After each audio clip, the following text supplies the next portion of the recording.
السلام علیکم ورحمۃ اللہ وبرکاتہ۔ سورہ بقرہ ترجمہ و تفسیر، آیت نمبر 116 تا 124۔ اس سے پہلے آپ ہمارے چینل کو سبسکرائب کریں، بیل آئیکن کو پریس کریں، لائک و شیئر کریں۔ نحمدہ و نصلی علی رسولہ الکریم، اما بعد، فاعوذ باللہ من الشیطان الرجیم، بسم اللہ الرحمن الرحیم۔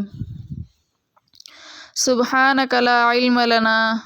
الا ما علمتنا انک انت العلیم الحکیم۔ رب اشرح لی صدری ویسر لی امری واحلل عقدۃ من لسانی یفقہوا قولی۔ رب زدنی علما رب زدنی علما رب زدنی علما۔ لقد جاءکم رسول من انفسکم عزیز علیہ ما عنتم حریص علیکم بالمؤمنین رؤوف رحیم۔ فإن تولوا فقل حسبی اللہ لا الہ الا ہو علیہ توکلت وہو رب العرش العظیم۔ وقالوا اتخذ اللہ ولدا سبحانہ بل لہ ما فی السماوات والارض کل لہ قانتون۔ اور کہتے ہیں کہ اللہ رکھتا ہے اولاد، وہ تو سب باتوں سے پاک ہے، بلکہ اسی کا ہے جو کچھ آسمان میں ہے اور جو کچھ زمین میں ہے، سب اسی کے تابع دار ہیں۔ بدیع السماوات والارض وَإِذَا قَضَىٰ أَمْرًا فَإِنَّمَا يَقُولُ لَهُ كُن فَيَكُونُ۔ نیا پیدا کرنے والا ہے آسمان اور زمین کا، اور جب حکم کرتا ہے کسی کام کو تو یہی فرماتا ہے اس کو ہو جا، پس وہ ہو جاتا ہے۔ وَقَالَ الَّذِينَ لَا يَعْلَمُونَ لَوْلَا يُكَلِّمُنَا اللَّهُ أَوْ تَأْتِينَا آيَةٌ كَذَلِكَ قَالَ الَّذِينَ مِن قَبْلِهِم مِثْلَ قَوْلِهِمْ تَشَابَهَتْ قُلُوبُهُمْ قَدْ بَيَّنَّا الْآيَاتِ لِقَوْمٍ يُوقِنُونَ۔ اور کہتے ہیں جو وہ لوگ جو کچھ نہیں جانتے، کیوں نہیں بات کرتا ہم سے اللہ، یا کیوں نہیں آتی ہمارے پاس کوئی آیت۔ اسی طرح کہہ چکے ہیں وہ لوگ جو ان سے پہلے تھے، انہی کی سی بات ایک سے ہیں دل ان کے۔ بے شک ہم نے بیان کر دی نشانیاں ان لوگوں کے واسطے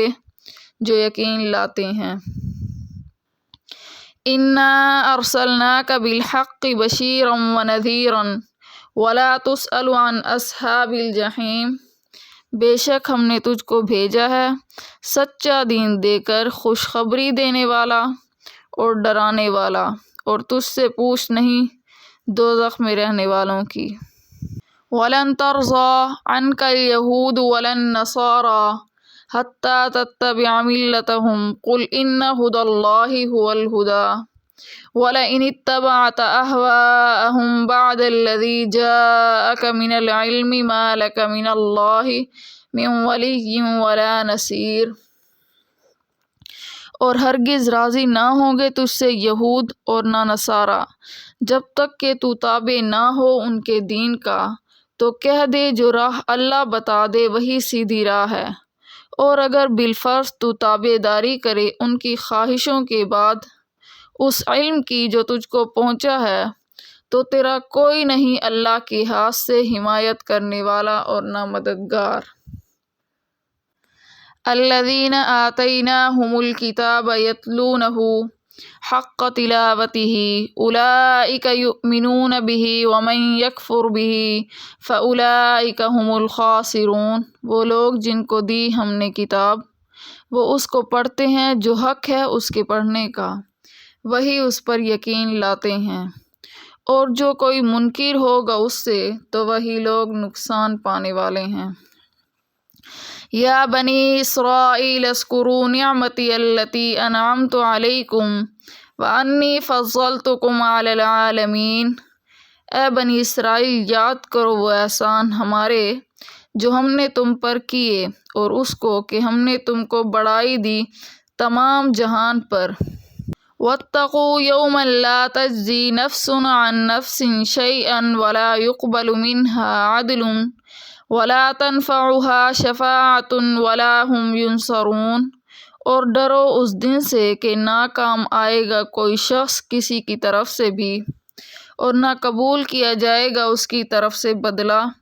اور نہ کام آئے گا اس کو سفارش، اور نہ ان کو مدد پہنچے گی۔ وَإِذِ ابْتَلَىٰ إِبْرَاهِيمَ رَبُّهُ بِكَلِمَاتٍ فَأَتَمَّهُنَّ قَالَ إِنِّي جَاعِلُكَ لِلنَّاسِ إِمَامًا قَالَ وَمِن ذُرِّيَّتِي قَالَ لَا يَنَالُ أَحَدِ الظَّالِمِينَ۔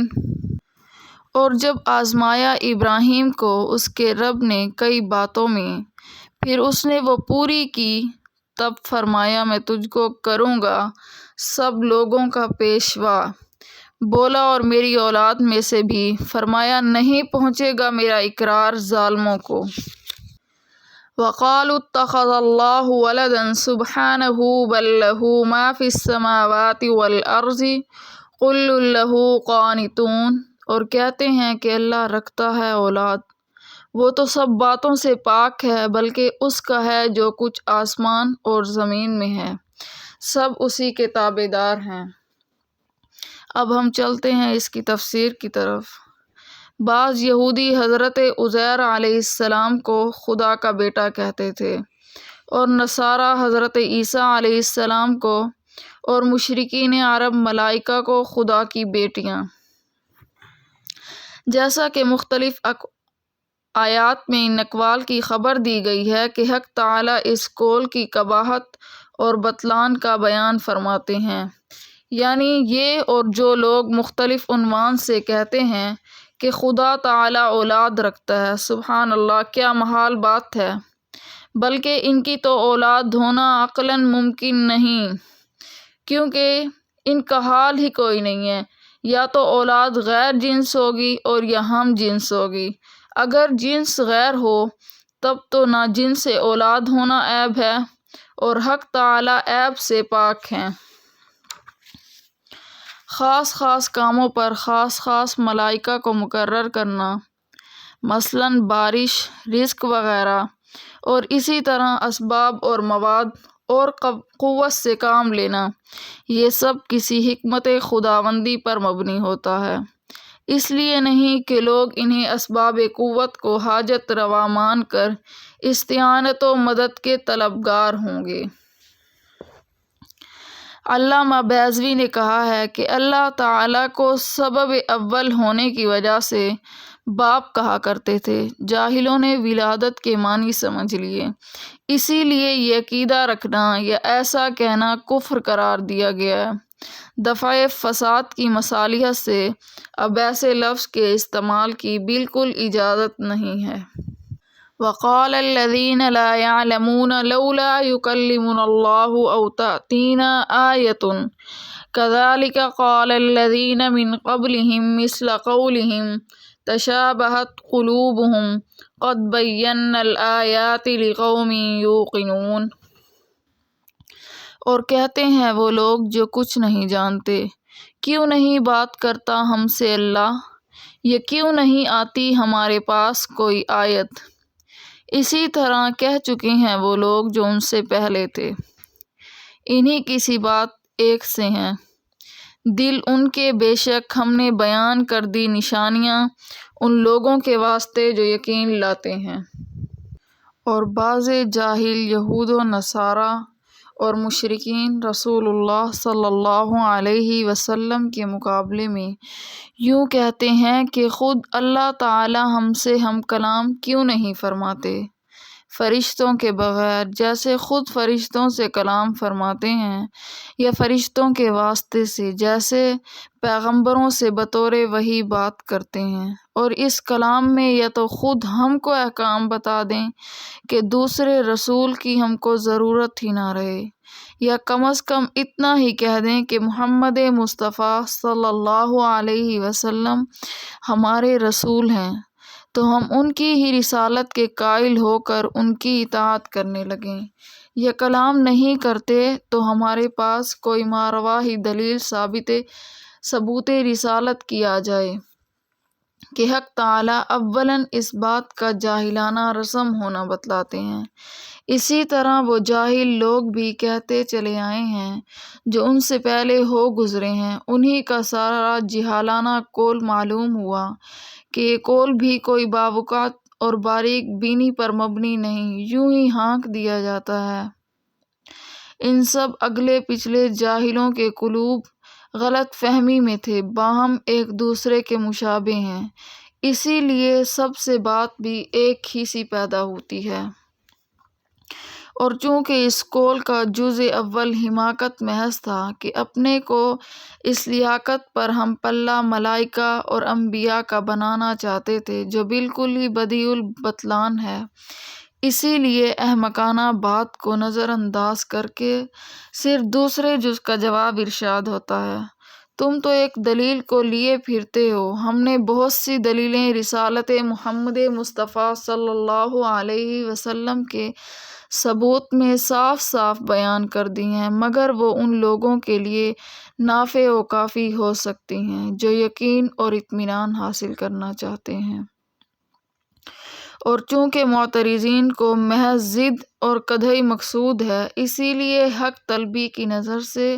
ان کو تحقیق ہی منظور نہیں، سو ایسوں کی تسلی و تشفیع کا کون ذمہ دار بنے؟ یہود و نصارہ تو اہل کتاب تھے، ان میں اہل علم بھی تھے، اس کے باوجود جو ان کو اللہ تعالیٰ نے جاہل فرمایا تو اس کے باوجود قطعی اور قوی دلائل کثرت سے قائم کر دیے گئے تھے، پھر بھی جو انکار کیے جا رہے تھے تو جہالت نہیں تو اور کیا تھا، اور یہ جاہلوں ہی کی سی بات کہلائے گی، لہٰذا اللہ تعالیٰ نے بھی ان کو جاہل فرمایا۔ اِنَّا أَرْسَلْنَاكَ بِالْحَقِّ بَشِيرًا وَنَذِيرًا وَلَا تُسْأَلُ عَنْ أَصْحَابِ الْجَحِيمِ، بے شک ہم نے تجھ کو بھیجا ہے سچا دین دے کر، خوشخبری دینے والا اور ڈرانے والا، اور تجھ سے پوچھ نہیں دوزخ میں رہنے والوں کی۔ رسول اللہ صلی اللہ علیہ وسلم کی شان رحمت للعالمین کا تقاضا یہ ہو سکتا تھا کہ آپ صلی اللہ علیہ وسلم کو اس جہالت اور عناد کی بدولت دل تنگی پیش نہ آتی، اور ان کے ایمان نہ لانے کی کوئی صورت سمجھ میں نہ آنے کے سبب آپ صلی اللہ علیہ وسلم کو ملال ہو جاتا تھا، اسی لیے اللہ تعالیٰ آپ صلی اللہ علیہ وسلم کی تسلی کے لیے ارشاد فرماتے ہیں کہ اے رسول اللہ صلی اللہ علیہ وسلم، ہم نے آپ کو ایک سچا دین دے کر خلق کی طرف بھیجا ہے، ماننے والوں کو خوشخبری سناتے رہیے اور نہ ماننے والوں کو سزا سے ڈراتے رہیے، اور آپ صلی اللہ علیہ وسلم سے دوزخ میں جانے والوں کی باز پرس نہ ہوگی کہ ان لوگوں نے کیوں نہیں قبول کیا اور کیوں دوزخ میں چلے گئے۔ آپ صلی اللہ علیہ وسلم اپنا کام کرتے رہیے، آپ صلی اللہ علیہ وسلم کو کسی کے ماننے یا نہ ماننے کی کوئی فکر نہیں کرنی چاہیے۔ وَلَن تَرْضَىٰ عَنْكَ الْيَهُودُ وَلَا النَّصَارَىٰ حَتَّىٰ تَتَّبِعَ مِلَّتَهُمْ قُلْ إِنَّ هُدَى اللَّهِ هُوَ الْهُدَىٰ وَلَئِنِ اتَّبَعْتَ أَهْوَاءَهُمْ بَعْدَ الَّذِي جَاءَكَ مِنَ الْعِلْمِ مَا لَكَ مِنَ اللَّهِ مِن وَلِيٍّ وَلَا نَصِيرٍ، اور ہرگز راضی نہ ہوں گے تجھ سے یہود اور نہ نصارہ جب تک کہ تو تابع نہ ہو ان کے دین کا، تو کہہ دے جو راہ اللہ بتا دے وہی راہ سیدھی ہے، اور اگر بالفرض تو تابع داری کرے ان کی خواہشوں کی بعد اس علم کے جو تجھ کو پہنچا ہے تو تیرا کوئی نہیں اللہ کے ہاتھ سے حمایت کرنے والا اور نہ مددگار، اور کبھی خوش نہ ہوں گے آپ صلی اللہ علیہ وسلم سے یہ یہود اور نہ یہ نصارہ جب تک کہ آپ صلی اللہ علیہ وسلم خدا نہ خواستہ ان کے محض کے بالکل پیروکار نہ ہو جائیں، اور یہ محال ہے پس ان کا راضی ہونا محال ہے، اور اگر کبھی اس قسم کی بات ان کی زبان یا حال سے ہو جائے تو آپ صاف کہہ دیجئے کہ بھائی حقیقت میں ہدایت کا تو وہی راستہ ہے جس کو خدا نے ہدایت کا راستہ بتلا دیا، اور دلائل سے ایسا راستہ صرف اسلام ہونا ثابت ہو چکا ہے، پس راہ ہدایت وہی رہا۔ اور یہ امر کہ آپ صلی اللہ علیہ وسلم نعوذ باللہ ان کے مذہب کے پیروکار ہو جائیں، محال اس لیے ہے کہ اس سے ایک محال لازم آتا ہے، کیونکہ اگر آپ صلی اللہ علیہ وسلم ان کے غلط خیالات کا اتباع کرنے لگیں جس کو وہ اپنا مذہب سمجھتے ہیں، مگر کچھ تحریف سے اور کچھ منسوخ ہو جانے سے اب وہ محض چند غلط خیالات کا مجموعہ رہ گیا ہے، اور پھر اتباع بھی کیسی حالت میں کہ علم قطعی ثابت بالوحی آ چکنے کے بعد، تو ایسی حالت میں تو آپ صلی اللہ علیہ وسلم کا کوئی خدا سے بچانے والا نہ یار نکلے نہ مددگار، اور یہ لازم محال ہے، کیونکہ دلیل قطعی سے دوام رضائے حق تعالی آپ صلی اللہ علیہ وسلم سے ثابت ہے، پس غضب محال ہے، اور اتباع مذکور سے یہ لازم آیا تھا، اسی لیے اتباع مذکور بھی محال ہے، اطاعت کے ان کا راضی ہونا غیر ممکن، تو ایسے امر کی امید کرنے کی کوئی گنجائش نہیں، اسی لیے اس سے دل کو خالی کر لینا چاہیے۔ الذین آتیناہم الکتاب یتلونہ حق تلاوتہ اولئک یؤمنون بہ ومن یکفر بہ فاولئک ھم الخاسرون۔ وہ لوگ جن کو دی ہم نے کتاب، وہ اس کو پڑھتے ہیں جو حق ہے اس کے پڑھنے کا، وہی اس پر یقین لاتے ہیں، اور جو کوئی منکر ہوگا اس سے تو وہی لوگ نقصان پانے والے ہیں۔ اس آیت سے پہلے کی آیت میں معاندین اہل کتاب کا ذکر اور مخالفین کے ایمان سے کلی مایوسی کا بیان تھا۔ اس کے بعد حسب عادت قرآن انصاف پسندانہ اہل کتاب کا بیان ہے، جنہوں نے حق واضح ہو جانے کے بعد رسول مقبول صلی اللہ علیہ وسلم کی تصدیق کی اور آپ صلی اللہ علیہ وسلم کا اتباع اختیار کر لیا۔ پس ارشاد ہے کہ جن لوگوں کو ہم نے کتاب تورات و انجیل دی، بشرطے کہ وہ اس کی تلاوت اس طرح کرتے رہیں جس طرح تلاوت کا حق ہے، کہ قوت علمیہ کو فہم مضامین میں صرف کیا اور قوت ارادیہ کو عزم اتباع حق میں استعمال کیا۔ ایسے لوگ البتہ آپ صلی اللہ علیہ وسلم کے اس دین حق اور علم وحی پر ایمان لے آتے ہیں، اور جو شخص نہ مانے گا کسی کا نقصان کرے گا، خود ہی ایسے لوگ خسارے میں رہیں گے کہ ایمان پر جو ثمرات عطا ہوتے ہیں ان سے محروم رہیں گے۔ یا بنی اسرائیل اذکروا نعمتی التی انعمت علیکم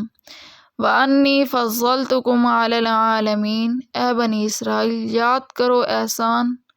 وہ جو ہم نے تم پر کیے، اور اس کو کہ ہم نے تم کو بڑی فضیلت دی تمام جہان پر۔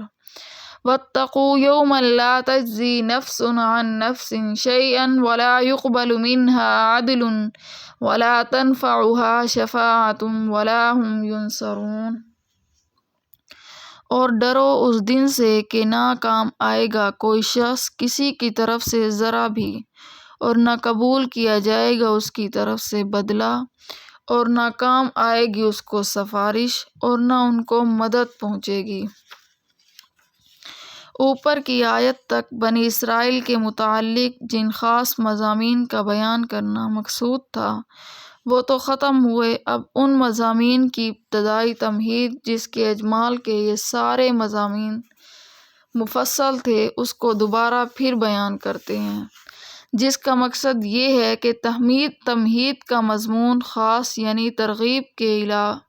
کے لیے انعام عام و خاص کا یاد دلانا، اور ترہیب کے لیے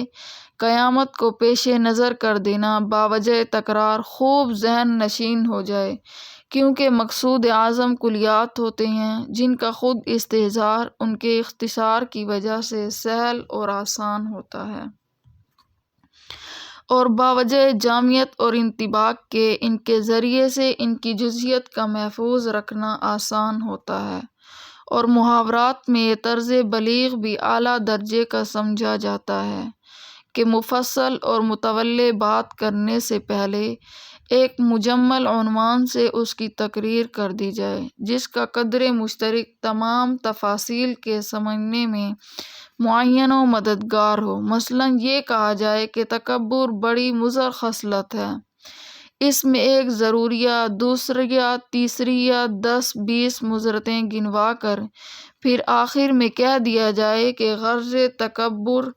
بڑی مضر خصلت ہے۔ اسی طور پر اس آیت یا بنی اسرائیل کا اعادہ فرمایا گیا ہے کہ اے اولاد یعقوب علیہ السلام، میری ان نعمتوں کو یاد کرو جن کا میں نے تم پر وقتاً فوقتاً انعام کیا، اور اس کو بھی یاد کرو کہ میں نے تم کو بہت لوگوں پر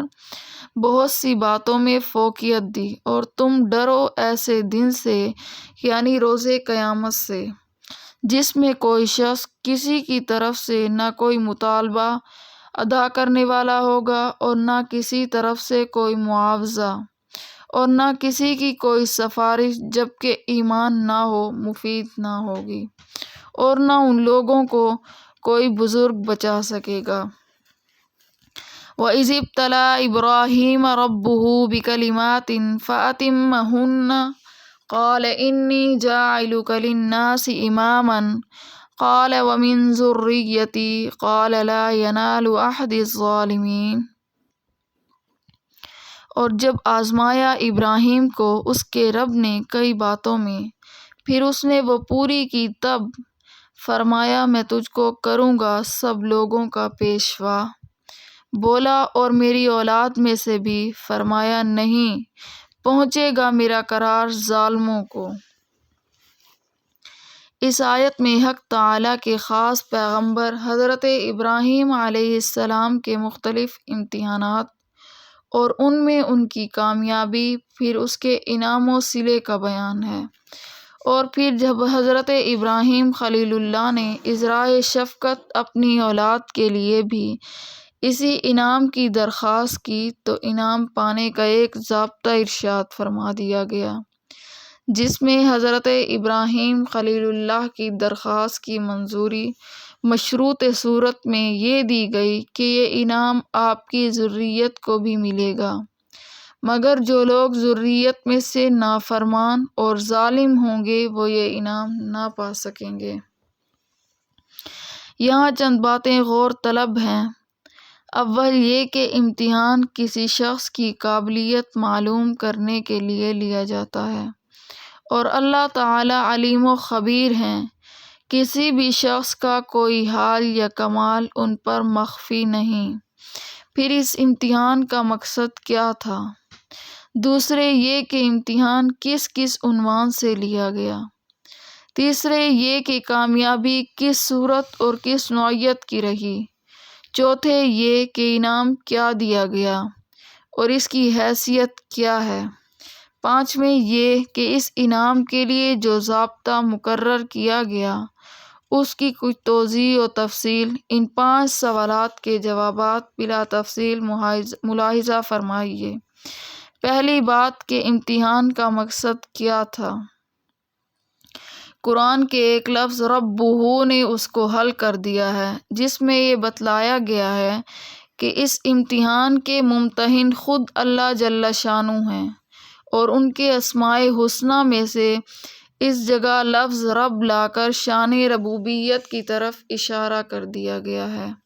جس کے معنی ہے کسی چیز کو آہستہ آہستہ درجہ کمال تک پہنچانا۔ مطلب یہ ہوا کہ ابراہیم علیہ السلام کا یہ ابتلاء و امتحان کسی جرم کی پاداش میں یا نامعلوم قابلیت کا علم حاصل کرنے کے لیے نہیں، بلکہ شان تربیت و ربوبیت اس کا منشا ہے۔ ان آزمائشوں کے ذریعے اپنے خلیل علیہ السلام کی تربیت کر کے ان کے درجات و مقامات تک پہنچانا مقصود ہے۔ پھر اس جملے میں مفعول کو مقدم اور فاعل کو مؤخر کر کے یوں ارشاد ہوا وَإِذِ ابْتَلَىٰ إِبْرَاهِيمَ رَبُّهُ، اس میں ابراہیم علیہ السلام کی جلالت شان کو اور نمایاں فرمایا گیا۔ دوسرا سوال کہ امتحان کس عنوان سے لیا گیا؟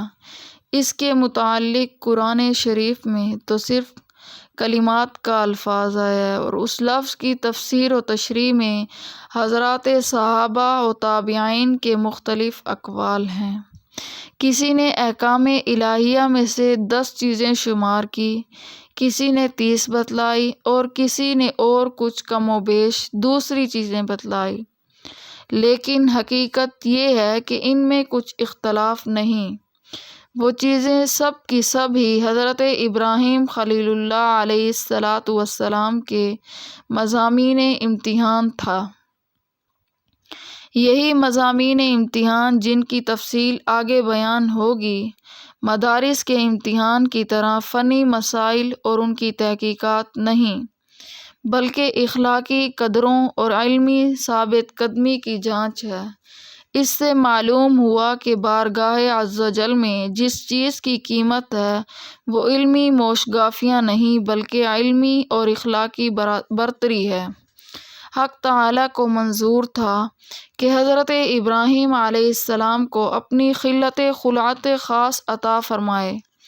اس لیے ان کو سخت امتحانات سے گزارا گیا۔ پوری قوم کی قوم حتیٰ کہ اپنا خاندان سب کے سب بت پرستی میں مبتلا تھے۔ سب کے عقائد و رسوم سے مختلف ایک دین حنیف ان کو عطا کیا گیا، اور اس کی تبلیغ اور قوم کو اس کی طرف دعوت دینے کا بار گراں آپ پر ڈالا گیا۔ آپ نے پیغمبرانہ جرأت و ہمت کے ساتھ بے خوف و خطرہ قوم کو خدائے وحدہ لا شریک کی طرف بلایا، بت پرستی کی شرمناک رسم کی خرابیاں مختلف عنوانات سے بیان کی، عملی طور پر بتوں کے خلاف جہاد کیا۔ پوری قوم کی قوم آمادہ جنگ و جدال ہو گئی۔ بادشاہ وقت نمرود اور اس کی قوم نے آپ کو آگ میں ڈال کر زندہ جلا دینے کا فیصلہ کر لیا۔ اللہ کے خلیل نے اپنے مولا کی رضامندی کے لیے ان سب بلاؤں پر راضی ہو کر اپنے آپ کو آگ میں ڈال دینے کے لیے پیش کر دیا۔ اللہ تعالیٰ نے اپنے خلیل ابراہیم علیہ السلام کو امتحان میں کامیاب پایا تو آگ کو حکم دیا قُلْنَا يَا نَارُ كُونِي بَرْدًا وَسَلَامًا عَلَىٰ إِبْرَاهِيمَ، ہم نے حکم دے دیا کہ اے آگ تو ابراہیم علیہ السلام پر ٹھنڈی اور ذریعہ سلامتی والی بن جا۔ جس وقت یہ حکم خداوندی آتش نمرود کے متعلق آیا تو حکم کے الفاظ عام تھے، کسی خاص آگ کی تعین کر کے حکم نہیں دیا گیا۔ اسی لیے پوری دنیا میں جہاں کہیں آگ موجود تھی، اس حکم خداوندی کے آتے ہی اپنی اپنی جگہ ہر آگ ٹھنڈی ہو گئی، اور نار نمرود بھی اس زمرے کا فرد بن کر ٹھنڈی پڑ گئی۔ قرآن میں لفظ بردن کے ساتھ سلامن کا اضافہ اس لیے فرمایا گیا کہ کسی چیز کی ٹھنڈک حد اعتدال سے بڑھ جائے تو وہ بھی برف کی طرح تکلیف دہ بلکہ مہلک ہو جاتی ہے۔ اگر لفظ سلامن ارشاد نہ ہوتا تو ممکن تھا کہ آگ برف کی طرح ایسی ٹھنڈی ہو جاتی جو بجائے خود ایک عذاب بن جاتی، جیسے جہنم میں ایک عذاب زیر محریق کبھی ہے۔ اس امتحان سے فارغ ہو کر دوسرا امتحان یہ لیا گیا کہ اپنا اصلی وطن کو چھوڑ کر شام کی طرف ہجرت کر جائیں۔ حضرت ابراہیم خلیل اللہ نے رضائے خداوندی کی تڑپ میں قوم و وطن کو بھی خیر بات کہہ دیا اور ماں اہل و عیال ہجرت کر کے شام میں چلے آئے۔ اب قوم و وطن کو چھوڑ کر ملک شام میں قیام کیا ہی تھا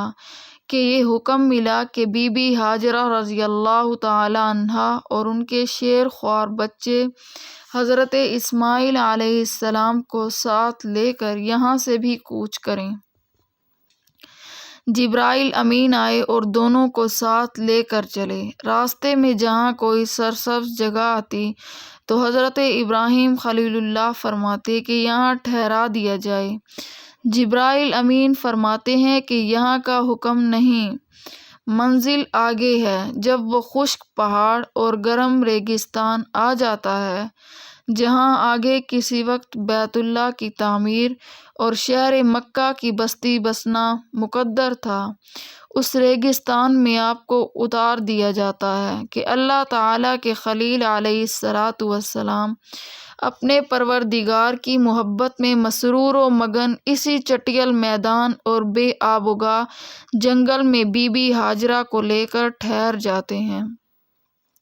لیکن یہ امتحان اسی پر ختم نہیں ہو جاتا، بلکہ حضرت ابراہیم علیہ السلام کو حکم ملتا ہے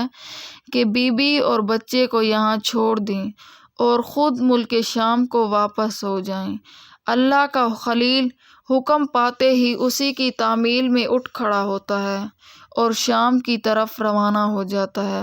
تعمیل حکم میں اتنی تاخیر بھی گوارا نہیں کی کہ بیوی کو یہ اطلاع ہی دے دے کہ مجھے چونکہ خدا کا یہ حکم ملا ہے اسی لیے میں جا رہا ہوں۔ حضرت ہاجرہ علیہ السلام جب آپ کو جاتے ہوئے دیکھتی ہیں تو پکارتی ہیں مگر آپ جواب نہیں دیتے، پھر پکارتی ہیں اور کہتی ہیں کہ اس لقودق میدان میں ہمیں چھوڑ کر کہاں جا رہے ہو؟ اس کا بھی جواب نہیں دیتے، مگر وہ بی بی بھی خلیل اللہ کی بیوی تھی، سمجھ گئی کہ ماجرا کیا ہے اور کہنے لگی کیا آپ کو اللہ تعالیٰ کا کوئی حکم ملا ہے؟ آپ نے فرمایا کہ ہاں۔ حضرت ہاجرہ علیہ السلام کو بھی جب حکم خداوندی کا علم ہو گیا تو نہایت اطمینان کے ساتھ فرمایا کہ جائیے، جس مالک نے آپ کو چلے جانے کا حکم فرمایا ہے وہ ہمیں بھی ضائع نہیں کرے گا۔ اب حضرت ہاجرہ علیہ السلام اپنے شیر خوار بچے کے ساتھ اس لقودق جنگل میں وقت گزارنے لگتی ہیں۔ پیاس کی شدت پانی کی تلاش پر مجبور کرتی ہے۔ بچے کو کھلے میدان میں چھوڑ کر صفا و مروہ کی پہاڑیوں پر بار بار چڑھتی اترتی ہیں کہ کہیں پانی کے آثار نظر آئیں یا کوئی انسان نظر آ جائے جس سے کچھ معلومات حاصل کریں۔ 7 مرتبہ کی دوڑ و دھوپ کے باوجود مایوس ہو کر بچے کے پاس لوٹ آتی ہیں۔ صفا و مروہ کے درمیان 7 مرتبہ دوڑنا اسی کی یادگار کے طور پر قیامت تک کے آنے والی نسلوں کے لیے احکام حج میں ضروری قرار دیا گیا ہے۔ حضرت ہاجرہ علیہ السلام اپنی دوڑ و دھوپ ختم کرنے اور مایوس ہونے کے بعد جب بچے کے پاس آتی ہیں تو رحمت خداوندی نازل ہوتی ہے۔ جبرائیل امین آتے ہیں اور اس خشک ریگستان کی زمین سے پانی کا ایک چشمہ نکال دیتے ہیں جس کا نام آج زمزم ہے۔ پانی کو دیکھ کر اول جانور آ جاتے ہیں، پھر جانوروں کو دیکھ کر انسان پہنچتے ہیں اور مکہ کی آبادی کا سامان ہو جاتا ہے، ضروریات زندگی کی کچھ آسانیاں مہیا ہو جاتی ہیں۔ نومولود بچہ جن کو حضرت اسماعیل علیہ السلام کہا جاتا ہے نشو و نما پاتے ہیں اور کام کاج کے قابل ہو جاتے ہیں۔ حضرت ابراہیم علیہ السلام باشارت ربانی گاہ گاہ تشریف لاتے ہیں اور بی بی و بچے کو دیکھ کر جاتے ہیں۔ اس وقت پھر اللہ تعالیٰ اپنے خلیل ابراہیم علیہ السلام کا تیسرا امتحان لیتے ہیں۔ یہ بچہ اس بے کسی اور بے سر و سامانی میں پروان چڑھا اور بظاہر اسباب باپ کی تربیت اور شفقت سے بھی محروم رہا۔ اب والد ماجد کو بظاہر یہ حکم ملتا ہے کہ اس بچے کو اپنے ہاتھ سے ذبح کر دو۔ ارشاد ربانی ہوتا ہے جب بچہ اس قابل ہو گیا کہ باپ کے ساتھ کام کاج میں کچھ مدد دے سکے تو ابراہیم خلیل اللہ نے اس سے کہا کہ اے بیٹے، میں نے خواب میں یہ دیکھتا ہوں کہ تجھ کو ذبح کر رہا ہوں، تو بتلا تیرا کیا خیال ہے؟ فرزند سعید نے عرض کیا ابا جان، آپ کو جو حکم ملا ہے اس کی تعمیل کیجیے، آپ مجھے بھی اس کی تعمیل میں انشاءاللہ ثابت قدم پائیں گے۔ اس کے بعد کا واقعہ ہر مسلمان جانتا ہے کہ حضرت خلیل اللہ علیہ السلام صاحبزادے کو ذبح کرنے کے لیے مینا کے جنگل میں لے گئے اور اپنی طرف سے حکم جل شانہ کی پوری تعمیل کر دی، مگر وہاں مقصود بچے کو ذبح کرانا نہیں بلکہ شفیق باپ کا امتحان کرنا تھا۔ واقعہ خواب کے الفاظ میں غور کیا جائے کہ اس میں یہ نہیں دیکھا تھا کہ ذبح کر دیا بلکہ ذبح کا عمل کرتے دیکھا، جو حضرت ابراہیم علیہ السلام نے کر کے دکھایا، اور اس عمل کو بذریعہ وحی منام دکھلانے میں بھی شاید یہی مصلحت ہو کہ بظاہر کلام کا حکم ذبح دینا منظور نہ تھا۔ اسی وجہ سے ارشاد ہوا کہ صدقت الرؤیا، کہ خواب میں جو کچھ دیکھا تھا آپ نے اس کو پورا کر دیا۔ جب اس میں وہ پورے اترے تو اللہ تعالیٰ نے جنت سے اس کا فدیہ نازل فرما کر اس کی قربانی کا حکم دے دیا، اور یہ سنت ابراہیمی آنے والی دنیا کے لیے دائمی سنت بن گئی۔ یہ کڑوے اور سخت امتحانات تھے جن میں حضرت ابراہیم خلیل اللہ علیہ السلام کو گزارا گیا۔ اس کے ساتھ ہی دوسرے بہت سے اعمال و احکام کی پابندیاں آپ پر عائد کی گئی، جن میں سے 10 خصائل فطرت کے نام سے موسوم ہیں، جن کا تعلق بدن کی صفائی ستھرائی اور پاکی سے ہے، اور یہ خصائل فطرت آنے والی تمام امتوں کے لیے بھی مستقل احکام بن گئے۔ حضرت خاتم الانبیاء محمد مصطفیٰ صلی اللہ علیہ وسلم نے اپنی امت کو ان تمام امور کے لیے تاکیدی احکام دیے۔ حدیث میں ہے، حضرت عبداللہ بن عباس رضی اللہ تعالی عنہما سے ایک روایت میں یہ بھی قول نقل کیا ہے کہ پورا اسلام 30 حصوں میں دائر ہے، جس میں سے 10 سورہ برات میں مذکور ہیں، اور 10 سورہ احزاب میں، اور 10 سورہ مؤمنون میں۔ حضرت ابراہیم علیہ السلام نے ان تمام چیزوں کا پورا حق ادا کیا اور ان سب امتحانات میں پورے اترے اور کامیاب رہے۔ سورہ برات میں مؤمنون کی صفات بیان کرتے ہوئے مسلمان کی 10 مخصوص علامات و صفات کا اس طرح بیان فرمایا گیا: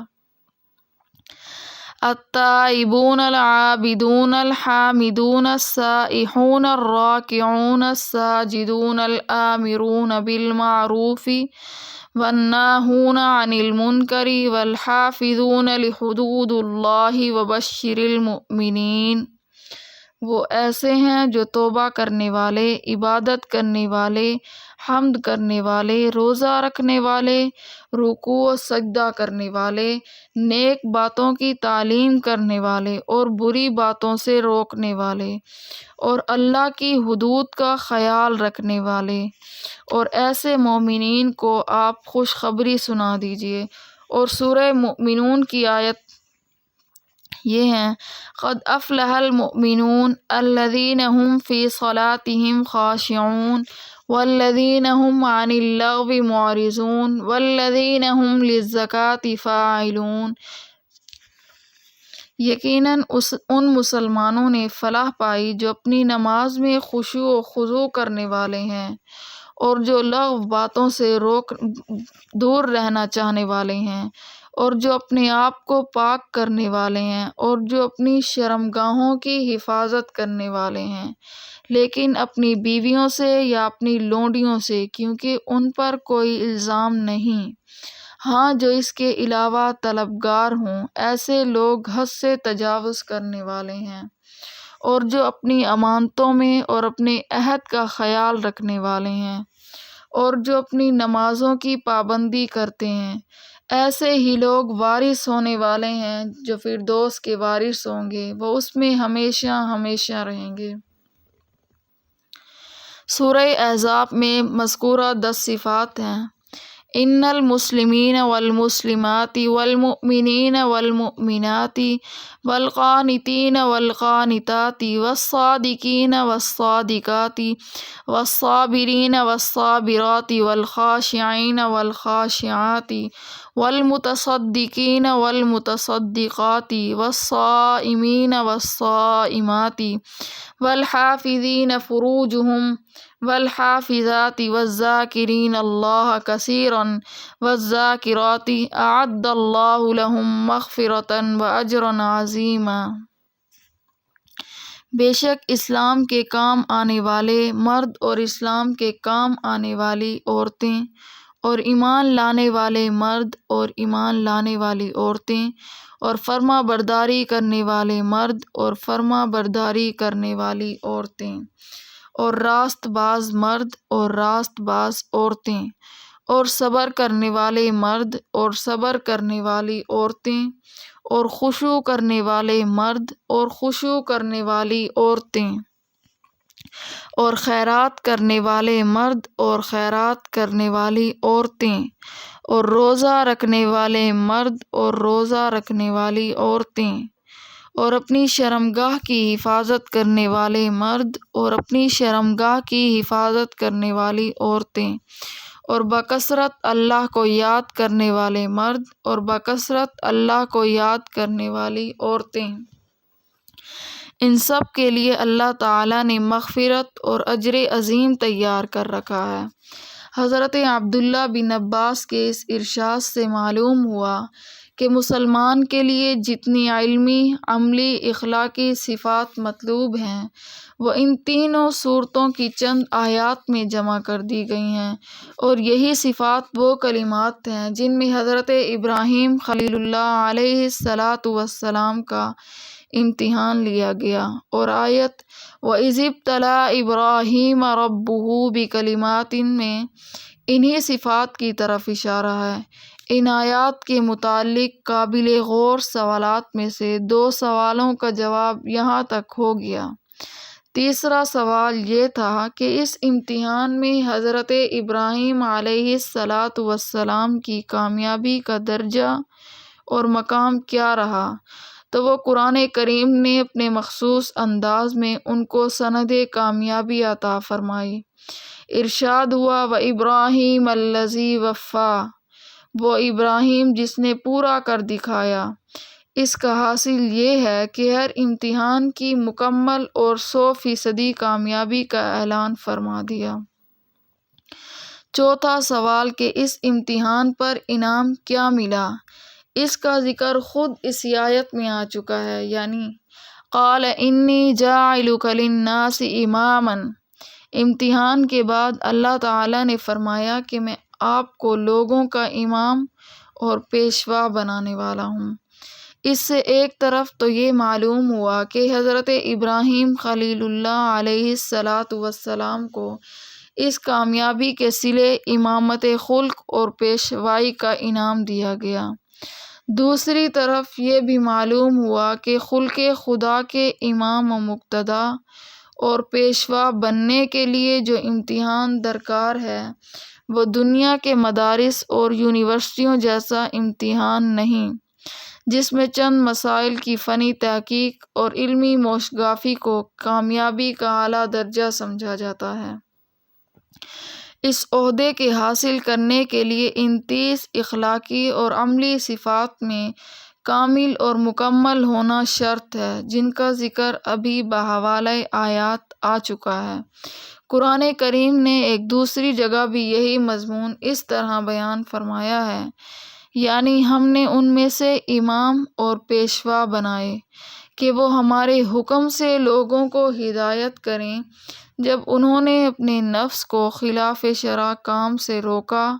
اور ہماری آیتوں پر یقین کیا۔ اس آیت میں امامت و پیشوائی کے لیے ان 30 صفات کا خلاصہ 2 لفظوں میں کر دیا گیا ہے، یعنی صبر و یقین، یقین علمی اور اعتقادی کمال، اور صبر علمی اور اخلاقی کمال ہے، اور وہ 30 صفات جن کا ذکر ابھی اوپر گزر چکا ہے سب کی سب انہی 2 صفتوں میں سموئی ہوئی ہیں۔ 5واں سوال یہ تھا کہ آئندہ آنے والی نسلوں کو منصب امامت و پیشوائی دینے کے لیے جو یہ ضابطہ ارشاد ہوا ہے کہ فاسق اور ظالم لوگوں کو یہ منصب نہ ملے گا، اس کا کیا مطلب ہے؟ اس کی توضیح یہ ہے کہ امامت و پیشوائی ایک حیثیت سے اللہ جل شانہ کی خلافت ہے، یہ کسی ایسے شخص کو نہیں دی جا سکتی جو اس کا باغی اور نافرمان ہو۔ اسی لیے مسلمانوں پر لازم ہے کہ اپنے اختیار سے اپنا نمائندہ یا امیر کسی ایسے شخص کو مقرر نہ کریں جو اللہ تعالیٰ کا باغی یا نافرمان ہو۔ وآخر دعوانا ان الحمد للہ رب العالمین۔